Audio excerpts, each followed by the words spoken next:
Episode 3 of MobLand, titled Plan B, literally starts off with a bang. We see Kevin's house being bombed, and of course we know it's Richie because he wants to know where his son is. Well, we do know where his son is, chopped up into little pieces after the events that took place over the course of the last 2 episodes. Now it's a frantic craziness battle to not start a war. Kevin confronts his son Eddie, and we kind of see everything falling into place in a way. They have to figure out what's happening, what's going on, all the while balancing their normal lives as well. While Kevin calls his father, Conrad, kind of tries to figure out what's going on. Maeve comes in, says, hey, say you're proud of your grandson, this and that. Helen Mirren, while a phenomenal actress, is really annoying in this role, and it's really, really interesting and really, really good. Not only that, while Harry gets his family to safety, we see Harry being followed by Fisk, and it's just like a constant thing going on and on and on.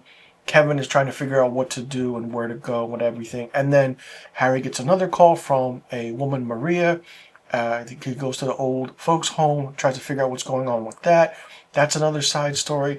A lot is happening within this, I want to say, 39 to 45-minute episode, but it's really, really good. It doesn't stop, and it just keeps going and going. And then you see the aspect of where Maeve disrespects Serafina, the Pierce Brosnan's Conrad's daughter, who is the half-sister and not kind of part of the family, how they say, but everyone else is. It's really weird and really interesting, but Conrad and Serafina go on a walk.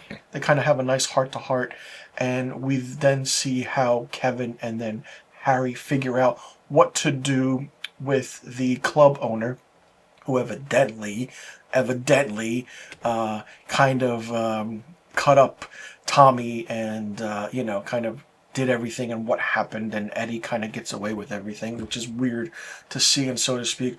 All the while, Kevin's wife, Bella, is trying to, I want to say do her own thing, but she gets in a pickle, tries to figure everything out, calls Harry, and he goes to the hotel room, and Bella is really trying really hard to, have that one-on-one with Harry, and it doesn't work. And it's like, you really need to stop. Now, all the while that's happening, then we also see Harry deliver the club owner, and we see him deliver Tommy's remains to Richie, and Richie's just all pent up. He shoots the club owner, but he's like, turns to Harry, is like, listen, I'm going to talk to him and see if his story straightens out and everything. It's like, holy shit, Richie, really? Like, what is going on? What is happening?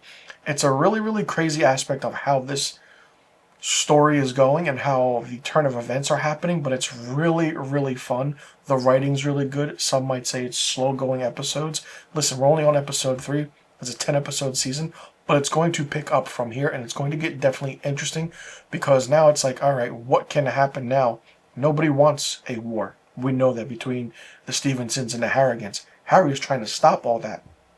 The show is 100% focused on Harry's character. Tom Hardy is playing, and I will say Pierce Brosnan as Conrad, Helen Mirren as Maeve are side characters. Paddy Considine, who plays Kevin, I want to say is the kind of supporting character to Harry, which is really good because Paddy Considine has done a lot of great things. Season 1 of House of the Dragon and even the Cornetto trilogy. So it's really good to see Paddy Considine doing something else and coming into his own as an actor. If you love crime, drama, in-your-face grit, this is a great show to watch. It's fun. It's interesting. I just want more of Pierce Brosnan in this a little bit, but I'm not afraid at all of seeing more Tom Hardy, because he's just calm, cool, and collected, and it works for the character that he's playing, and it's absolutely really, really well done. Can't wait to see how this whole season plays out. Let me know in the comment section what you thought about episode 3 of MobLand. Did you like it? Did you not like it? What did you think of it? What did you think about the aspect of the story, how it started? Did you expect things to go the way they did? If not, how do you see things going now? Do you think there is going to be a war? And who do you think comes out on top of everything? And do you think Harry will kind of, come to his senses and see what's happening right in front of him with the Harrigans and the Stevensons, even though he's trying to, calm, cool waters here. Let me know in the comment section about all the questions I just asked. I'm Mr. Filmstock. Thanks so much for tuning in.